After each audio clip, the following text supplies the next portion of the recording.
देखो, पृथ्वी पर चीजें बड़ी स्पष्ट हैं। बदलाव स्पष्ट है, युग परिवर्तन स्पष्ट है और इसको नकारा नहीं जा सकता।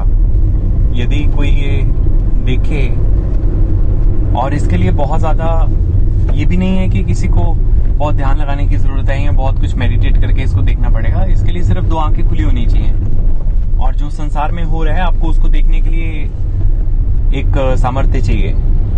तो इसका तात्पर्य ये है कि जो चीजें बदल रही हैं पृथ्वी पर और संसार में जो चीजें बदल रही हैं उनको लोगों को समझना पड़ेगा। लोगों को देखना पड़ेगा कि चीजें किस तरफ जा रही हैं, किस दिशा की ओर इशारा कर रही हैं और लोगों को क्या नई जीवन शैली की ओर जाना पड़ेगा। सो अगर आप देखेंगे तो 2012 से चीजें बदलती चली आ रही हैं और 2014 में और चीजें बदल गई। ठीक है, तो 2012 में जब तारा परिवर्तन हुआ और जो ध्रुव था वो सितारा बदल गया, तो उससे और परिवर्तन आया, उससे बड़ा परिवर्तन आया जिसको एंड टाइम बोलने लगे सब लोग कि एंड टाइम आ गया है।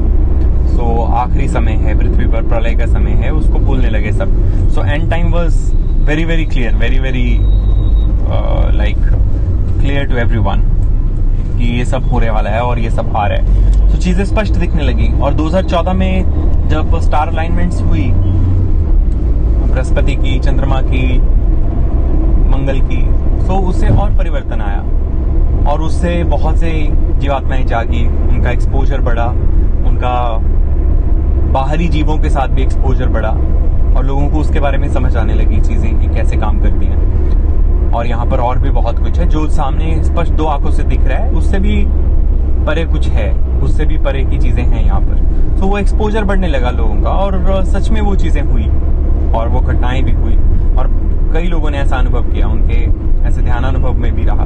लेकिन अब आगे क्या? तो 2020 में जब चीजें बदली, तो 2020 में जब सारी चीजें बदल गई तो उससे बड़ा बदलाव आया जिसे महापरिवर्तन बोलते हैं। तो महापरिवर्तन आने से सारी चीजें बदल गई, चाहे वो शिक्षा का क्षेत्र है, चाहे वो वाणिज्य का क्षेत्र है, चाहे वो आपका स्वास्थ्य का क्षेत्र है। तो सारी चीजें बदल गई, वो सिस्टम वैसा नहीं रहा, जो व्यवस्था पहले थी वो भी वो व्यवस्था नहीं रही, सारी व्यवस्था बदल गई। और इसी तरह से अध्यात्म में भी अभी व्यवस्था को बदलना है। तो आध्यात्मिक व्यवस्था भी बदल जाएगी क्योंकि जो अभी तक व्यवस्था पृथ्वी पर बनी उस व्यवस्था से, जो पिछले खास करके 100 वर्षों में बनी और जिन संस्थाओं ने, जिन लोगों ने उस व्यवस्था से लोगों को प्रलोभन में रखा, लोगों को फेम में डालने की कोशिश की, लोगों को पैसे का बहुत एकत्र करने का और चीजों को इकट्ठा करने का जो रस लगा, सो वो चीजें अब समाप्त हो चुकी हैं। वो चीजें ज्यादा देर नहीं चल सकती क्योंकि उन चीजों से क्या आया? उस चीजों से लोगों को एक तो रोग मिले, चाहे वो मानसिक है चाहे वो शारीरिक रोग है, सो वो सारे रोग मिले और लोगों को अभी बुद्धि पे और काम करना पड़ेगा, लोगों को और अपनी बुद्धि का विकास करना पड़ेगा। वो उन्हीं चीजों को, पुरानी चीजों को जो कि बिल्कुल घिसी पिटी चीजें हैं, उनके ऊपर ज्यादा देर नहीं चल सकते। सो इसलिए लोगों को उस पर अपने आप में बदलाव लाना पड़ेगा। सो ये बदलाव का समय है और बदलाव के लिए सबको अपने आप को ओपन रखना पड़ेगा। अगर सब अपने आप को खुले विचारों से नहीं देखेंगे और बाहर के जीवन को नहीं समझेंगे और उन्हीं चीजों के साथ चलते रहेंगे जो कि पुरानी घिसी पिटा अध्यात्म, जिसमें कि वही सब चीजें संस्थाओं वाली करते रहेंगे लोग, ऑर्गेनाइज सेक्टर वाली, तो उसमें लोगों को किसी को कुछ नहीं मिलने वाला है और उससे आने वाला जो समय है वो और भी कठिन होने वाला है, मानव जाति के लिए और भी कठिन होने वाला है। क्योंकि आप जितना बदलाव को रेजिस्ट करते हैं या जितना बदलाव को आप रोकने की कोशिश करते हैं, वो उतना आप पे ही प्रेशर माउंट करता है, वो उसका सारा जो प्रेशर है वो आप ही पे माउंट होगा। तो इसलिए आपके लिए सबसे बड़ी चीज है कि आपको बदलाव को रोकना नहीं है, आपको बदलाव में अपने आप को ढालना है।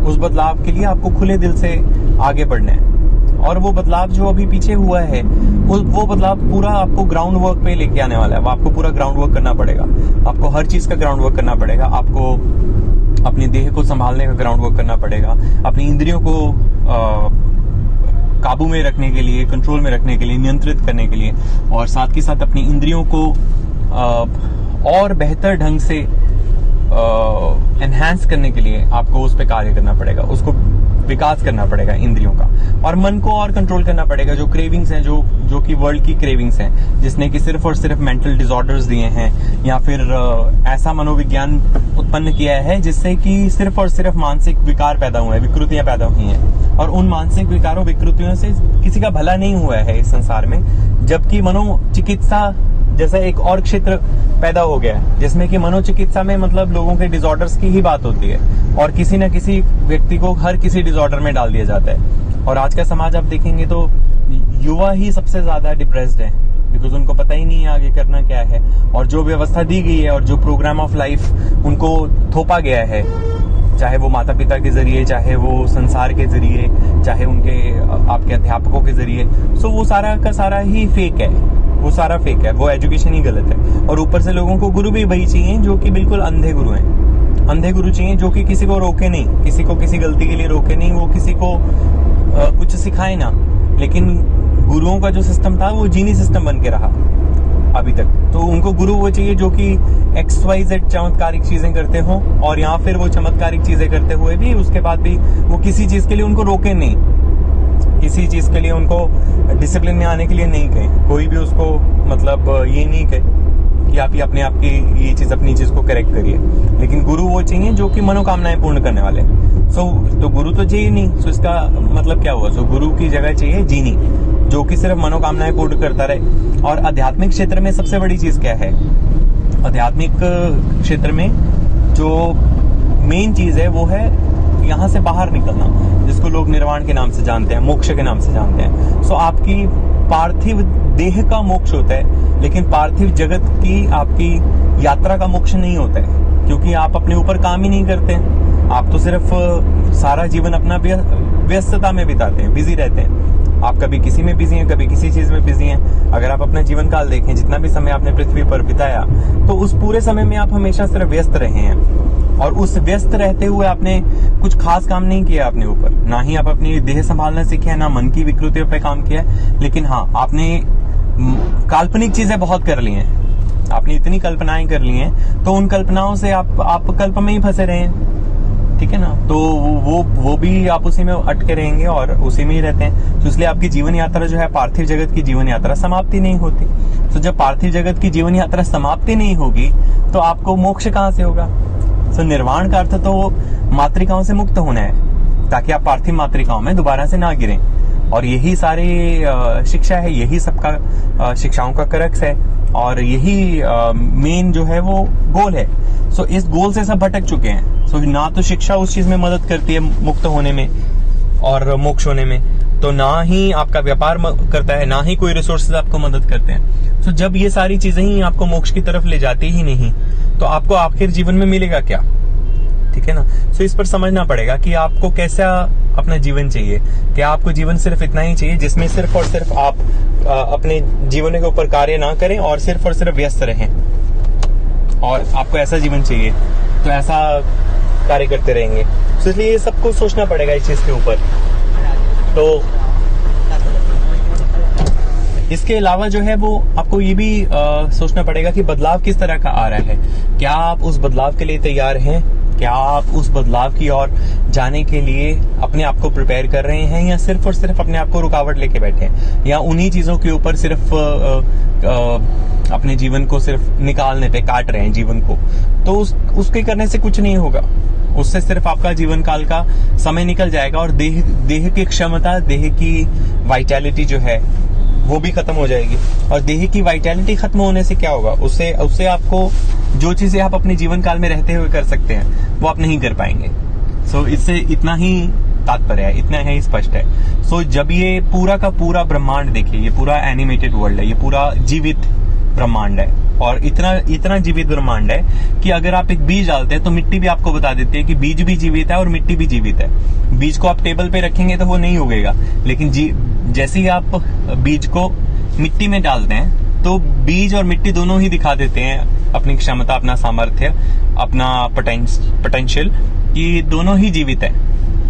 सो ये चीज समझने वाली है कि आप जीवित हैं या सिर्फ एक मृत जीवन जी रहे हैं जो कि आपको थोपा गया, दिया गया है संस्थाओं द्वारा, अध्यापकों द्वारा या परिवार द्वारा, या फिर आपके पीयर प्रेशर की वजह से आप ऐसा जीवन की तरफ खींचे चले जा रहे हैं। सो इसलिए कहीं रुकना पड़ेगा।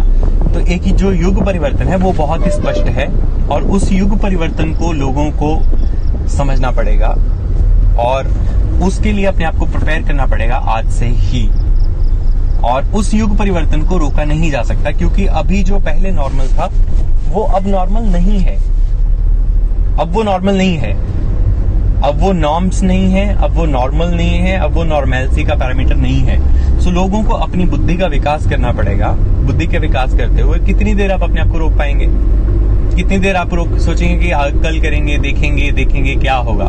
तो क्योंकि ये खास करके ये भारत में तो ऐसी सोच है कि देखेंगे, और या फिर अगर बहुत ही बुरा है तो बुरे को फैलाने में बहुत जल्दी कार्य होता है। लेकिन सच को समझने के लिए इनको बहुत कार्य करना पड़ेगा, और भारत में खास करके इस चीज के ऊपर बहुत कार्य करने की जरूरत है, क्योंकि भारत को ही सबसे ज्यादा नष्ट किया गया है, भारत की ही संस्कृति का विनाश किया गया है। और अगर इसको अभी नहीं समझेंगे तो आगे चल के इसको गलत तरीके से समझना पड़ेगा आपको। आपके साथ जो भी सामने चीजें आ रही हैं, इस रियलिटी में जो सिचुएशन आ रही है, तो आपको उसके टुवर्ड्स ट्रैक किया जाएगा। तो आपको अल्टीमेटली उस चीज को मानना ही पड़ेगा, इससे पहले कि आपकी देह भी साथ ना दे, इससे पहले कि संसारिक परिस्थितियां भी साथ ना दे, इससे पहले कि और चीजें भी खराब हो जाएं। तो आपको आज ही समझ लेना चाहिए उन चीजों को, और आज ही चीजों को सुधार लेना चाहिए। और उसके लिए सिर्फ इतना ही है, अपने आप को पहले नियमों में लाएं, खान पान अपना ठीक करें, अपनी जीवन शैली ठीक करें, बेसिक्स पे आएं। कंसिडर कीजिए कि ये सारी चीजें जो आर्टिफिशियल हैं वो नहीं है, क्योंकि आर्टिफिशियल चीजें ने ही आर्टिफिशियल इंटेलिजेंस को जन्म दिया है। सो आर्टिफिशियल इंटेलिजेंस से आर्टिफिशियल बींग्स पैदा होंगे। सो इन सारी चीजों को बदला जा सकता है यदि आप अपने आप को बदलें। यदि आप सिर्फ इंतजार करते रहेंगे, आरोप प्रत्यारोप में लगे रहेंगे, आप अपने छोटे छोटे समूह बना के उसमें सिर्फ और सिर्फ ऑल नॉनसेंसिकल चीजें करते रहेंगे, तो उससे कुछ नहीं पाने वाले हैं आप। ये चीज समझ लीजिए। आने वाला समय उन्हीं का है जो बदलाव के साथ चल रहे हैं, और जिन्होंने समय अनुसार बदलाव लाया। तो जो समय अनुसार बदलाव ले आएंगे वो इस संसार में स्थापित रह पाएंगे, स्वस्थ रह पाएंगे, संसार को भी अच्छे से बदलाव युग परिवर्तन के साथ रहेंगे। उनको कठिनाई भी नहीं होगी, उनको किसी चीज में कोई भी परेशानी नहीं होगी, और वो आगे भी निकल पाएंगे, और यहाँ पर भी बने रहेंगे, और अच्छा जीवन जीते हुए भी फिर भी वो बाहर भी निकल पाएंगे, इन मातृकाओं से मुक्त हो पाएंगे, मोक्ष हो पाएंगे। तो लक्ष्य तो मोक्ष का होना चाहिए, आध्यात्मिक व्यक्तियों का, और बाकियों का लक्ष्य होना चाहिए जो कि त्रिगुणात्मक में है, जो मटेरियल लाइफ जिसको बोलते हैं उसमें है। तो उनके लिए लक्ष्य होना चाहिए एक स्वस्थ जीवन का, ठीक है ना। तो एक स्वस्थ जीवन का लक्ष्य सारी जनता के लिए होना चाहिए, सारी दुनिया के लिए होना चाहिए, और उसके अलावा एक लक्ष्य होना चाहिए जो कि सिर्फ और सिर्फ आध्यात्मिक लोगों के लिए, जो कि आत्मिक स्तर पे काम कर रहे हैं, ताकि वो सिर्फ और सिर्फ अपने मोक्ष की तरफ कार्य करें, ना कि सिर्फ जीवन के थोड़े प्रलोभन के लिए अपना पूरा जन्म काल खराब कर दें, या अपने जन्म के स्तर पर ही चीजों को नष्ट कर दें। सो इसके लिए सबको सोचना पड़ेगा, और सोच अपने भले के लिए है, किसी के भले के लिए नहीं।